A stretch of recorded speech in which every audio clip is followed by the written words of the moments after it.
Thank you all for being online with us today.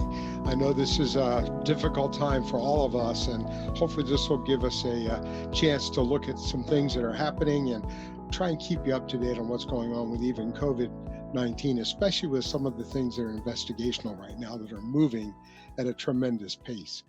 So as far as my disclosures, I don't have any disclosures I need to make as far as my, there we go. I haven't spoken for industry in about 7 to 10 years. I don't serve on any advisory boards, so I don't think I have anything that I need to disclose to you about having any biases with what I talk about today. Well, I'm going to start off with the COVID-19 or coronavirus. And this was not discovered until we believe December of 2019, this current virus in China. And it's a variant of the SARS and MERS virus that we've had, which are also coronaviruses. And coronavirus is also responsible for maybe 20+% of the colds that we see. So there are lots of different coronaviruses. This is a new one that was not discovered until December. And the most common symptoms you can see here are fever, and it tends to be a little higher than influenza for most people, tiredness, dry cough, and if you get difficulty breathing, shortness of breath, that's really a red flag. And most people who get it, 80% recover and have no sequela from it. But if you've got underlying risk factors, and this is where it gets really interesting, especially if you have a history of heart disease, diabetes, hypertension, those folks appear to be at the highest risk for having complications and at highest risk for mortality from this disease. So what we've got to do is identify it first. It looks a lot like influenza, but there's a little less of the feeling like you got run over by a truck all of a sudden, not quite as fast onset, and it's more likely to have difficulty breathing. And if you have any shortness of breath, difficulty breathing, that's a real concern that we need to take seriously and get help. And that help now needs to be through the internet or by telephone. We don't present to the ER. We don't go to our doctor's offices where we can transmit this condition to somebody else. So here are the what the CDC is recommending for all of us to do. These are the non-pharmacologic, and that's really what we have right now. We don't really have a pharmacologic answer for the COVID-19 condition. So washing our hands multiple times a day with soap and water for at least 20 seconds, using alcohol-based hand rubs or the hand purifiers. And if it's isopropyl alcohol, it needs to be at least 70%. And if you're making your own and use ethanol, it needs to be at least 60%. So we're in short supply right now, so many people are manufacturing hand sanitizers. Maintain about 6 feet distance between yourself and anyone else. So this is limiting our contact with folks. And if we stay about 6 feet away, we're limiting the amount of exposure we get if the other person were to cough or to sneeze. Avoid shaking hands. So we're recommending use the peace sign, to bow, do a head nod, something where we don't physically touch each other. Avoid touching our eyes, nose, and mouth, because this is where the virus gets entry into our body. We'll talk a little bit more about that. But there's actually an active transport process that takes the virus through the eye, gets into the lacrimal duct, and it gets into the upper airways where it causes problems. So that's where this virus sets up housekeeping and causes its disease. Make sure that the people around you and you, we all follow good respiratory hygiene. Covering our mouth and nose when we cough, ideally with a tissue. If not, cough or sneeze into your elbow, and then throw the tissue immediately away. We're not certain how long it survives on surfaces, but I'll give you some new data in just a few minutes, but it may be up to several days from hours to days. So we're still getting that worked out. Stay at home if possible, especially if you feel unwell. If you have any symptoms at all, don't put yourself around anyone else. Try to isolate yourself the best you can. If you have a fever, cough, difficulty breathing, contact one of your provider or the hospital in your area through the internet or telephone and see what they want you to do. They may want you to come to a testing center to be tested, and that's going to get easier to do in the next week or so. So we hope that that's going to really happen. Up to date, there are hot spots, and if you know right now you're in New York City in one of the boroughs that has a lot, you're in the state of Washington near Seattle, you're one of the places that's had a lot of cases, really tried to avoid going to those places. So travel has pretty much been stopped. And if you're an older person, have diabetes, heart disease, lung disease, hypertension, stay at home. And many states have now asked all of us to stay at home if it's at all possible. So those are some of the things that the CDC came up with years ago for any pandemic. And we are in a pandemic right now that we haven't seen since 1918 with the Spanish flu. This is the President's Coronavirus Guideline for America, 15 days to slow the spread. 15 days, honestly, is not going to be long enough. We don't really know how long this is going to be. But if you feel sick, stay at home, don't go to work, contact your medical provider, but don't go in unless they tell you to. If your children are sick, keep them at home. Don't send them to school. Don't have to worry about that. Most schools are closed. If someone has tested positive, keep the entire household at home. Don't go to work. And you really need to have a sick room in your home where those who are not infected, have not, well, they've been exposed but have not infected, have a place that they can keep away from the person who is tested positive. So that's something we need to prepare for in our homes.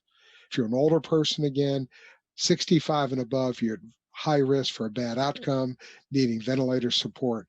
Keep those people away from other folks. In our state, our governor yesterday said it's no longer legal in the state of South Carolina to have groups of 3 or more together, unless you're in that family. So essentially, group meetings are all done away with in the state of South Carolina, and most places have done that. If you're a person with serious underlying health conditions that put you at risk, again, stay at home and stay away from other people. If you can help it, get somebody else who's not at risk to go to the grocery store and get your groceries, to pick up your medicines, or have them delivered and have them leave them by the front door so that you can go out when the person has already left who delivered them, and then wipe down what you've brought in the house to make sure it doesn't have any respiratory droplets on it where you could pick up the disease. So lots of things we can do to reduce our risk. So this is, again, from that president's report. This is the piece of paper that Dr. Fauci had picked up for the last couple of times he's been on with the president in news conferences. It said 15 days. This is from part of that report. Do your part to slow the spread of the virus. That's what we can do. Flatten the curve. We don't have any way right now that is widely available to treat it or to prevent it other than to slow it down through these non-pharmacologic interventions. So if you're young, otherwise healthy, you are at risk and your activities can increase the risk for others. And that's where we're seeing some young people get together and still have parties during this time they're out of school. And those are the worst things in the world to do because that's going to increase our risk of spread. So engage from home when it comes to work or school. If you can work from home, go to school from home, that's what we want you to do. If you work in a critical infrastructure industry, Homeland Security, your medical, pharmaceutical, where you're working in the pharmacy, the food supply chain, grocery stores, you're a first responder, a police officer, a fireman, you should follow the CDC guidance to protect your health at work. Avoid social gatherings. Originally, they said more than 10 people. We're now down to 3 people. Avoid eating or drinking at bars, restaurants, food courts. Most of those have not been closed. Says we can use drive-throughs, pickup, or delivery options, and the food itself does not give us significant risk by eating or drinking. So it's not that. It's the respiratory spread is where we get it. Avoid discretionary travel, and most of us have done that. Shopping trips, social visits, all those things. Your social visits should be either online or by the telephone now, not in person. Do not visit nursing homes. That nursing home in the state of Washington, highest number of deaths in a single facility came from that nursing home. And now the VA and most nursing homes, there's no visitors. Even immediate family, unless that person is not expected to survive, is being prohibited from having a person-to-person visit. And that's good, because if it gets loose in a nursing home, again, it's going to go through the nursing home like wildfire. That's what we've seen so far. Practice good hygiene. We've already talked about that. So these are the things that, again, the most important thing we can do to slow this pandemic down is to do these things. And we'll talk more about flattening the curve in just a few minutes. This is new data that was published in New England Journal of Medicine back on March the 17th, and it looks at how long this virus is viable on different materials. So what we're talking about as far as aerosols, it's probably up to several hours, but it's within a close proximity. So not a big deal. But if it's on surfaces, it's on copper, it's got the shortest amount of time. So the shortest half-life is on copper, and it's less than an hour. If it's on cardboard, it may be 3+ hours. So again, that's the half-life they're talking about. You can see it comes down, and it's compared here to the blue, which is the SARS virus that we had before, and it appears to be a little longer viable on cardboard than SARS was. Stainless steel is also a little bit longer, and here the half-life is about 5 to 6 hours. And on plastic, it's about 7 to 8 hours. So again, it's a little bit longer depending on what the virus is on. So once those respiratory droplets get on a hard surface like any of these things, it can still be viable for up to this amount of time. So we need to continue to sanitize the surfaces, especially our doorknobs, things that we touch. And then if we touch our face after we touch something's got the virus on it, that's how we can become infected and pass it on. So the incubation period, again, this is still a work in progress. Most of the early estimates were 1 to 14 days, most common right around 5 days. But there have been some estimates as long as 21 to 24 days. Right now, the quarantine period is about 14 days. That's the standard the CDC is using and the states are using. But typical incubation period is around 5 days, but can be shorter and can be much longer. This is the data from the Johns Hopkins website as of about 3 o'clock yesterday afternoon, March the 23rd. Worldwide, 372,000 documented cases. China had the most with 81,000, and theirs is slowing down dramatically. Italy has been the one that's had the fastest uptick, and they're over 63,000, almost 64,000 as of yesterday afternoon. The US, we have almost 42,000. See Germany, Iran, France, South Korea are all listed. Total deaths worldwide, according to the Hopkins website yesterday, 16,381. And as of that time yesterday, 512 in the United States. Total recovered, and this is, they now have recovered, and most of these would test negative, are over 100,000. So that's the current data on where we stand with the numbers. And this is in almost every country in the world today. So this is a true pandemic. Again, transmission, we don't believe it's associated with food. So eating food that's been prepared does not appear to increase our risk, even if that person who prepared it was positive with the virus. So again, it's important to wash our hands for at least 20 seconds before we eat, before we pick up things. And if you were to go to a restaurant, picking up that menu is also going to increase your risk. So you need to sanitize your hands. If you touch the menu, to touch the door coming in or going out, you need to sanitize your hands. But very low likelihood of spread from food that is packaged and shipped over a period of days or weeks at ambient temperatures, under refrigeration, or frozen temperatures. So if that food is coming in from another country, that time is long past that this virus is not going to be viable. Here was the original data that came out of China for the first 44,000 patients. And what it shows you is the mortality rate based on age. And look at this curve, 0 to 9 in China and in Italy, with the two we have the most numbers for, still not a single death reported in a child 0 to 9 years of age. You can see 10 to 19, it's 0.2%. Also 20 to 29, 0.2, 30 to 39, 0.2. It starts to go up around age 50 to 60. And age 60, it shoots up dramatically. And you can see the death rate from China at the first 44,000 was almost 3.5% at age 60. In the 70s, it jumps to 8%, more than doubles, and it essentially almost doubles again when you go to 80 plus. So the 80 plus year olds in this data was 14.8%. The data published yesterday, this slide's not in here, in JAMA online from Italy, the death rates in Italy are even higher in those 80 and above than they were in China. And that's because they didn't report anybody in the 90s in the Chinese database. In Italy, their death rate in 80 and above is over 27%. So they've got the 90-year-olds in there. So they're even higher as far as their death rate. But look at this next slide on the other side. The mortality rate based on underlying diseases, pre-existing conditions.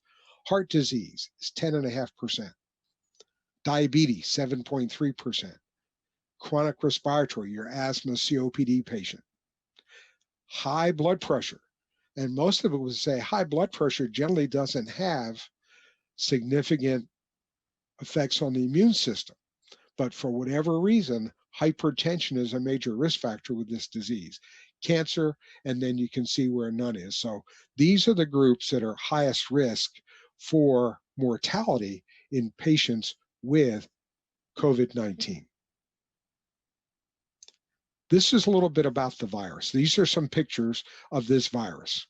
And this virus is very unique in that it has an S or a spike protein on the outside.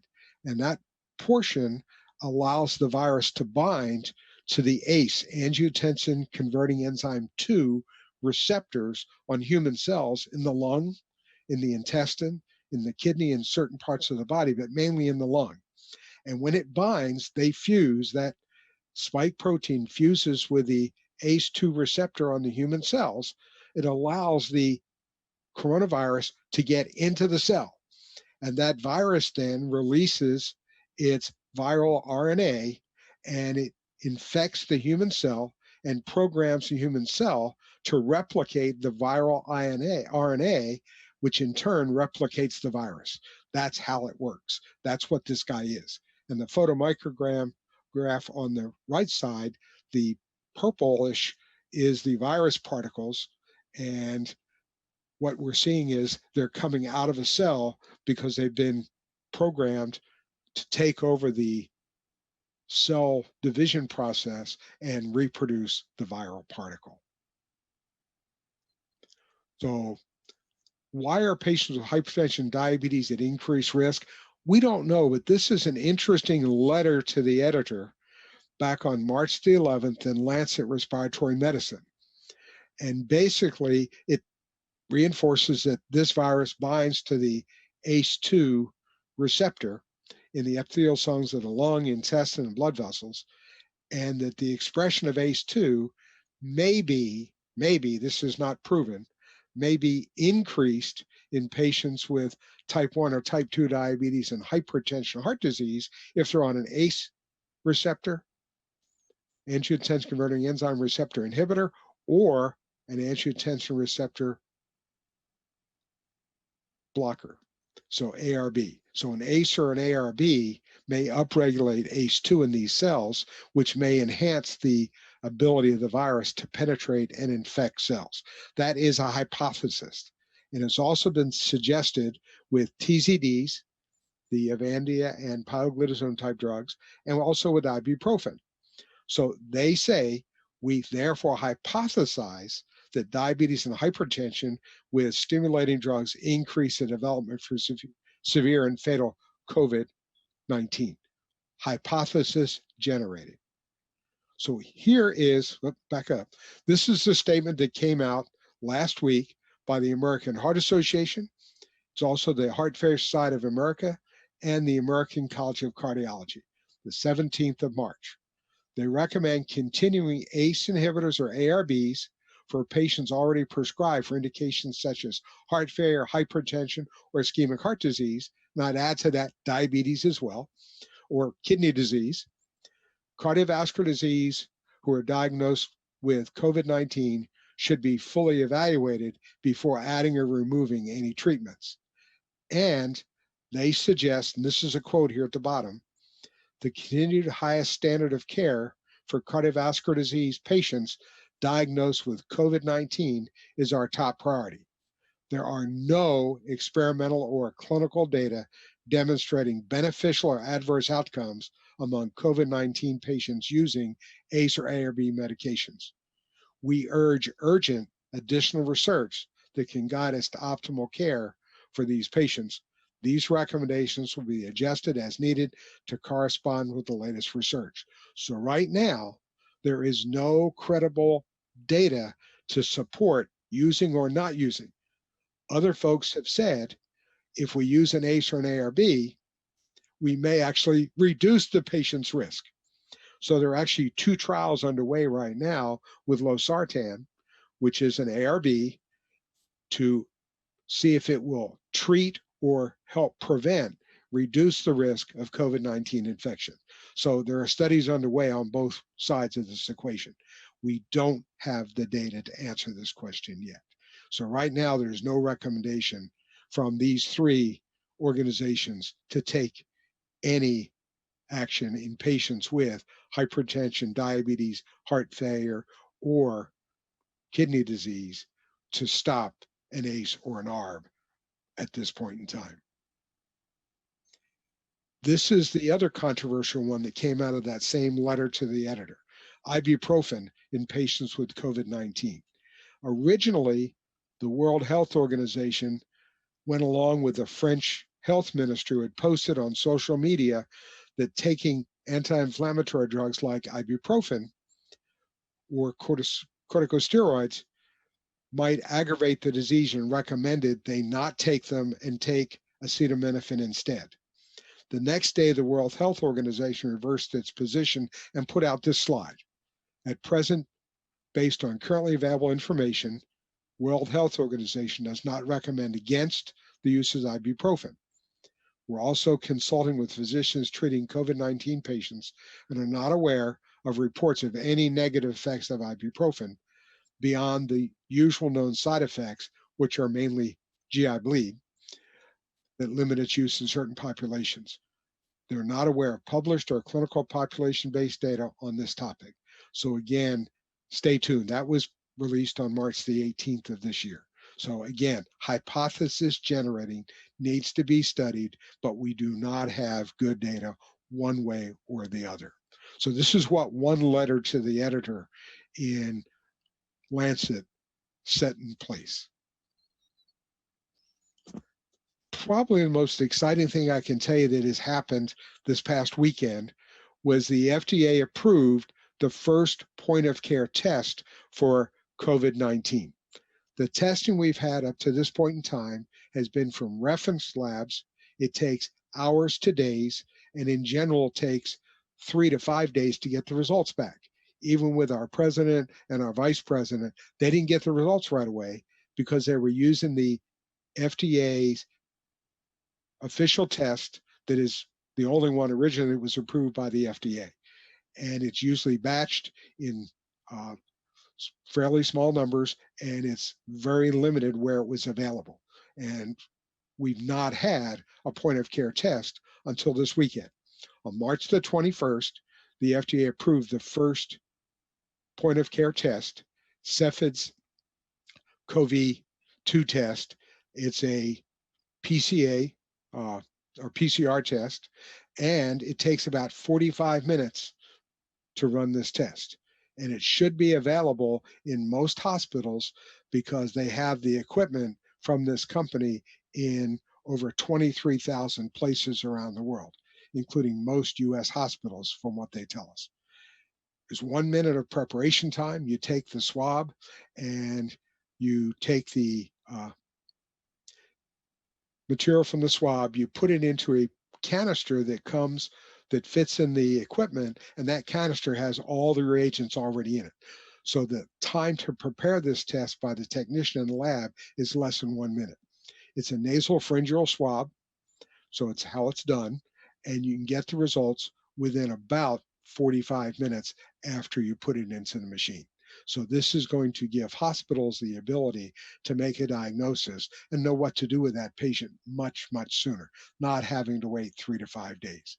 They begin shipping sometime this week, and it is a diagnostic test that the FDA has approved basically as an emergency use authorization, which means it's not officially FDA approved, but the FDA is allowing it to be used under emergency use, and it's being shipped as research use only.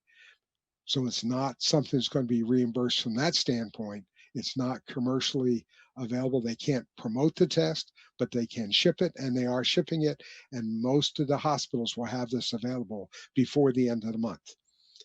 We also know that its sensitivity appears to be very good. It's got greater than 95% sensitivity based on the limited data that's on the company's website. So hopefully this will help make a difference. This may be the most important thing. The World Health Organization had 8 things they wanted to do to combat this pandemic. And number 1 on their list was a point of care test. So we now have this one, and there are several more in the pipeline that other companies are rapidly developing. So stay tuned. The testing is going to get better, and this is going to be a major advantage once we have it available throughout our country. This is the flatten of the curve slide that comes from the CDC. This has actually been around since, I'm not sure how long, but at more than 10 years. When you go back, the CDC has had these conferences and reports on what to do in case of a pandemic. And this is the first major pandemic since we've had the HIV and the swine flu. And before that, the last big pandemic was 1918, 1919 with the Spanish flu. And what they're trying to do is they say flatten the curve. And what that means is that purple peak, number 1 to number 2, is to be pushed down. And what that does, if we flatten that curve, we allow the healthcare system to respond without getting overwhelmed. If we see that purple curve, it overwhelms the healthcare system. One of the slides that it didn't put in here has a line that goes, dotted line that goes across right through in here. And that's where the system gets overwhelmed. We don't have enough ICU beds. We don't have enough hospital beds. We don't have enough healthcare providers. We don't have enough protective equipment. We don't have enough ventilators. All those things are not adequate if we were to have no intervention. So by flattening the curve, we spread it out and we don't overwhelm the system. And that's where we are right now. Why the governor of New York and the mayor of New York City has asked for temporary military hospitals to be built.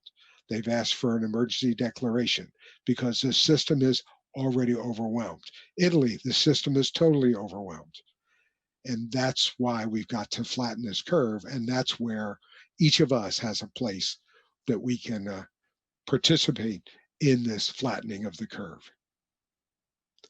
This is from the CDC 2016 report on pandemics. And what it shows you is based on the pandemic severity index, what the implementation should be. And if we look at category 1 down here with the yellow, this is mainly where we are with influenza. Category 1, so we recommend voluntary isolation, especially if you have, but nothing else is generally recommended. Right? All the other interventions are not recommended with routine seasonal influenza. With this pathogen, globally, based on the data from China initially, it was about 3.4%. as far as the number of estimated case fatality rates. So somewhere about that, it's now closer to somewhere between 1 and 2+%. So if you go to 1% to less than 2, it's category 4. These are the projected number of US deaths we might see with a category 4 pandemic, 900,000 to 1.8, little less than 1.8 million. So once you get there, you're all the way over here, and every one of these things is now not only considered, it's implemented. So voluntary isolation, we want people to stay home. We've closed schools, we've closed offices, we've closed restaurants, we've closed bars. Voluntary quarantine, social distancing, workplace social distancing, community social distancing, all those things are there. And so all those things have been put in place. So this was actually published first in 2006 by the CDC, again in 2016, and this is what you would have predicted we'd see happen. And this is what the CDC's approach has been. Based on this report that was, this one is 5 years ago when this one first came out. So that's what we're seeing, and this is what the CDC is following. This is their playbook. Now, what can we do about it? Now, things that are in the pipeline, and none of these things, for the most part, are readily available yet, other than hopefully the testing. There is a possibility that we can develop a hyperimmune globulin, and so Takeda in Atlanta is working to develop a passive immunity. So you take pooled serum from people who have had the COVID-19 infection who have recovered. So convalescent serum from people who have already been exposed, and that means their immune system had responded to it and they cleared the virus. So they have some immunity from that pooled serum that should be in that hyperimmune globulin. So that is being developed by our friends at Takeda, and several other companies are looking to do the same thing worldwide. So, but this requires patients who've already been exposed, who have convalesced and recovered, to provide the serum. So you can't just use a general population pooled serum because most people have not been exposed to this virus. So it needs to be folks that have been previously exposed and have recovered from it. So that's in the works. But again, it's not here and it's not coming that quickly. Vaccine development. This would be wonderful, but it takes time. The great news is that as soon as January of this year, we were able to identify this virus.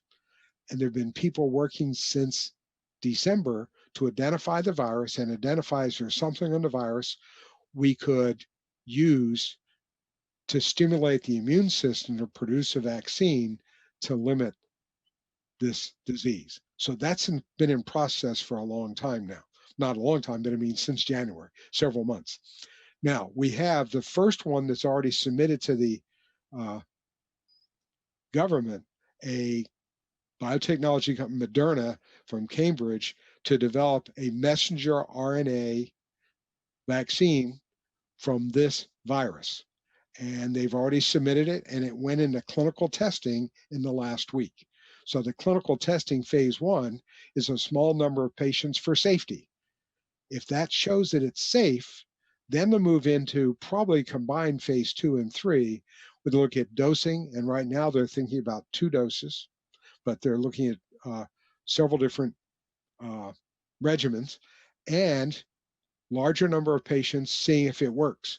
But this will take time as well. This is not going to work overnight. So we're looking at minimum of a year and more likely, realistically, 18 months if this was to prove safe and effective. This vaccine that's already started clinical testing would be put into use maybe at best 18 months from now. So this is not going to help us with this current pandemic. So this is the first of the vaccines, and I can tell you that there are a whole bunch of these guys in the pipeline.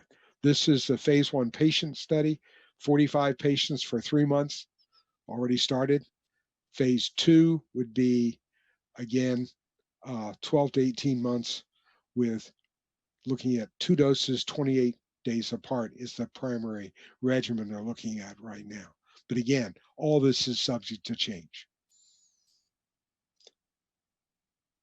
This is what our friend Dr. Anthony Fauci, the director of the National Institute of Allergy and Infectious Disease, this guy is phenomenal. He knows how to deal with our president. He knows how to deal with the media. He knows how to deal with physicians. This guy is 79 years old, soon to turn 80, and is probably with the world expert in the United States when it comes to viruses. He was an expert with HIV. He was an expert with the H1N1 pandemic. All these things he was around and involved personally in. And he said, this is again from his quote, said there are lots of empiric guessing. They're going to propose a whole lot of drugs that already exist. They're going to say, here's the data that show it blocks the virus in a test tube. But test tubes aren't people, and many drugs seem to work in test tubes, won't end up helping patients. He says this virus is especially hard to stop. Once they invade the body, unlike other kinds of viruses, they have a fail-safe against tampering, a proofreader that constantly inspects their code looking for errors. So if you try and induce something to mess up their ability to reproduce, they catch it and they block it. That's what he's suggesting. He also says we don't have an animal model yet to study this new virus in, and that also limits our ability to do some of our research. When he was asked about the president's quotes about chloroquine and hydroxychloroquine that he was so excited about based on limited data, I'll share with you. He said, this is his quote, let me put it in perspective for the viewers. There's been anecdotal, non-proven data that chloroquine works. But when you have an uncontrolled trial, you can never definitely say that it works. So again, he's very cautious. He's politically correct. He's really where we need to be. He gives it a good sense of where we should be with some of these issues. So let's look at where some of these drugs are coming from that we're studying. This is some data that came out of a Norwegian University of Science and Technology, reported remdesivir, which is Gilead's drug that we'll come back to in a minute, another antiviral, chloroquine, lopinavir, ritonavir, the HIV combination, as well as antibiotics like teicoplanin, ortavancin, delbavancin, and moncirin, which is used in animal feed, are approved medications for some indications, some places that have been shown to inhibit the coronavirus and other viruses in the laboratory. That's in vitro. And basically, the advantage of repurposing these is we already know about some of the safety data with these drugs because they're already approved for other conditions. So here's remdesivir. This is the Gilead drug. This is a drug that's been around for quite a while now because it was being studied in the SARS and MERS areas and was also studied for the Ebola virus outbreak. So this drug's been around for a while, and it's now being studied at the University of Nebraska Medical Center in Omaha, as well as several places in China and other parts of the world to test for COVID-19 infection. Here's a case that came out of the state of Washington. 35-year-old male with atypical pneumonia tested positive, returned from China, and basically reported a case study. And again, don't have all the data on it yet, but it looks like it may have some efficacy. So stay tuned. I'll show you some studies are underway in a minute. Chloroquine phosphate was also highly effective in vitro, and according to some Chinese researchers back in February in the journal Cell Research. So Gilead is doing 2 dosing studies, one to randomize basically 400 patients with severe clinical manifestations to 5 or 10 days of IV drug.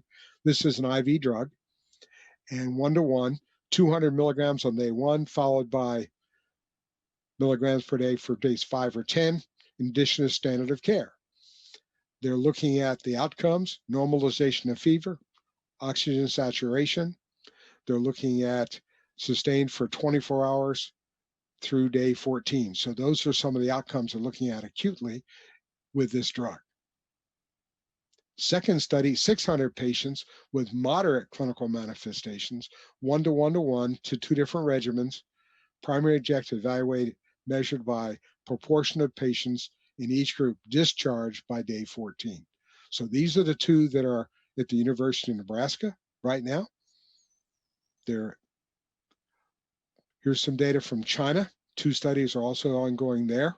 They expect results from this data in April. So next month, we may have results on this drug in patients in China. So stay tuned, it's coming. Compassionate use was available, and we had lots of requests from Gilead to Gilead this year from the United States, from all over our country, especially from New York and Washington, in California.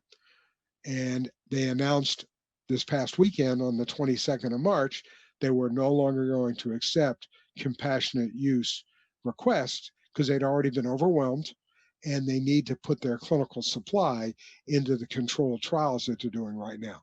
So they've put on hold the compassionate use. So even though the CDC even said this week that you can get it by contacting the company under compassionate use, it's possible, but the company has said we put that on hold. So all those are probably not going to happen for right now, at least. So that's where we are with remdesivir. But again, we don't have all the information we'd like to have yet. So it's still a work in progress. Here's the data from China on lopinavir-ritonavir, the HIV drug combination.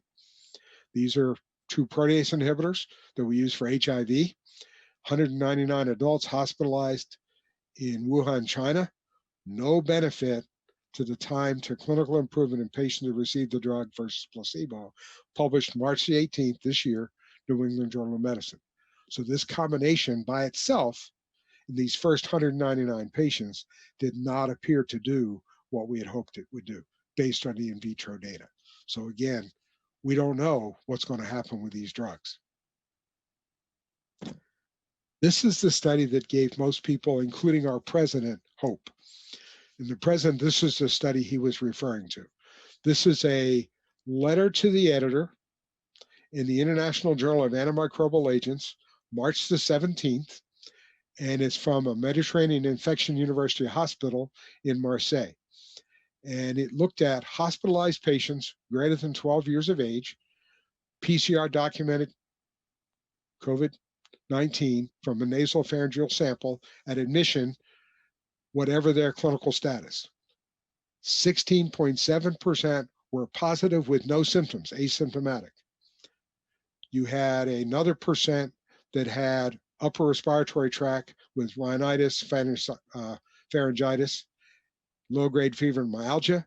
And then you also had lower respiratory tract with pneumonia or bronchitis in 22%. And that's the group that's at greatest risk for bad outcomes. All of them were proposed to receive oral hydroxychloroquine, 200 milligrams 3 times a day for 10 days. Patients who refused treatment or had exclusion criteria served as controls in the Marseille Center. Now, let me tell you, who can't get this drug? If you have QT prolongation, both hydroxychloroquine and chloroquine cause QT prolongation. So that would be the reason, one of the reasons not to get the drug. Patients in other centers served as controls because they weren't offered the drug. So only the people in the Marseille Center were offered to get the drug. So the primary endpoint was virologic clearance at day 6 post-inclusion. So what they've reported, they haven't reported clinical data yet, just virological response. They were no longer positive for COVID-19 by day 6. That was the outcome they looked for. And among the hydroxychloroquine-treated patients, 6 of those patients also got azithromycin, Zithromax, the usual dose to prevent bacterial superinfections under ECG control, because when you add it to hydroxychloroquine, you increase QT prolongation. So they did recognize that and said that was in their letter that they were doing that. But here's the interesting data. The black line at the top are the control patients, those who did not get hydroxychloroquine with or without azithromycin. And 87.5% of those folks are still positive for the coronavirus at basically day 6.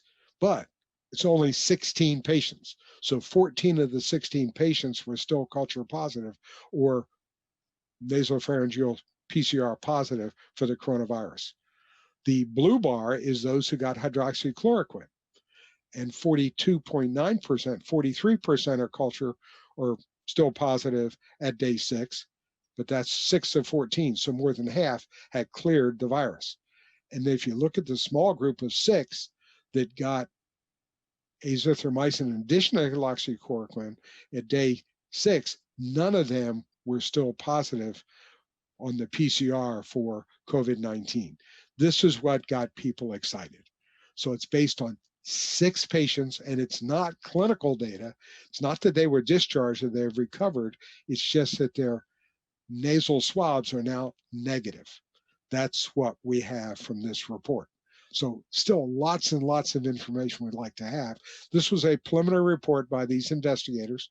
They said our results were so interesting we needed to share it in a letter, but the study is still ongoing and we do not have the results at all, just this data.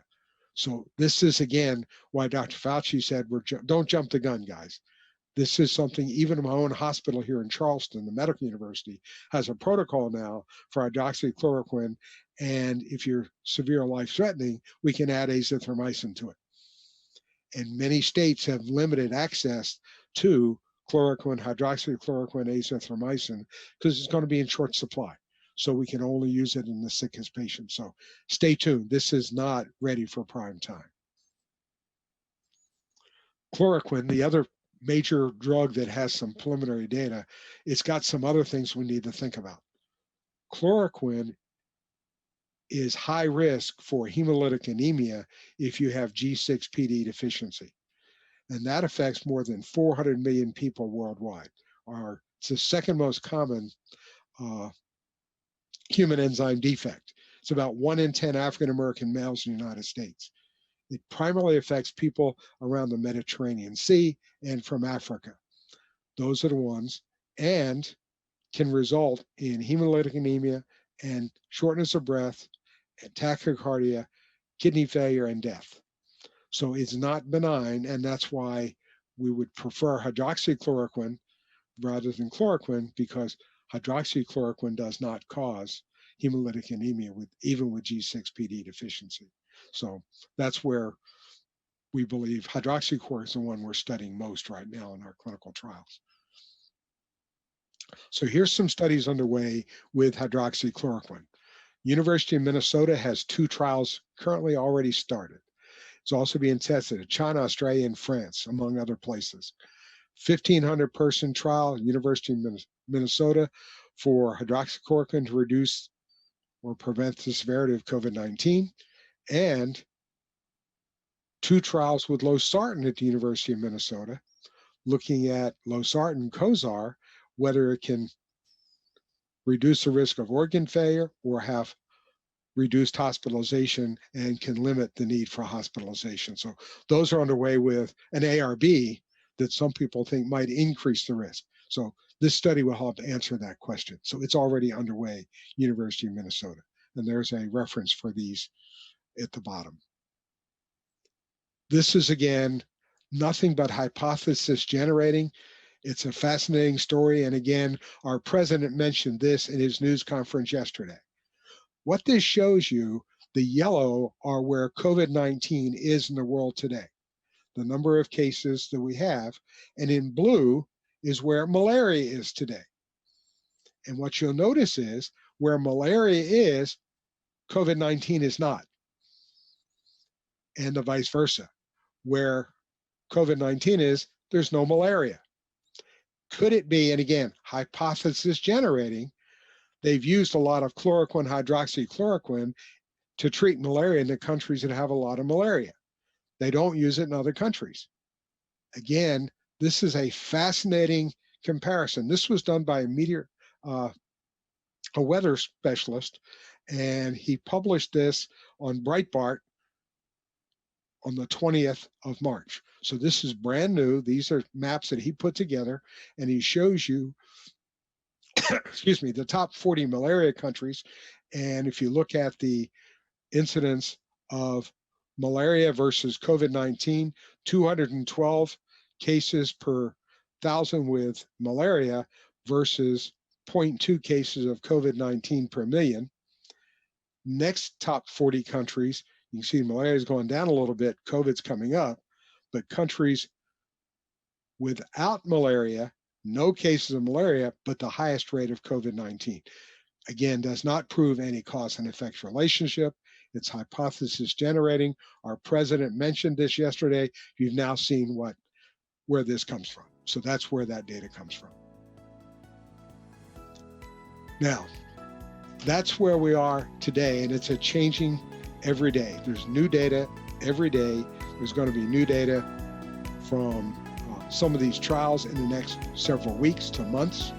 So we have to stay tuned to keep up to date, but don't spend all your time, because you can spend all your time looking at nothing, what's going on with COVID-19.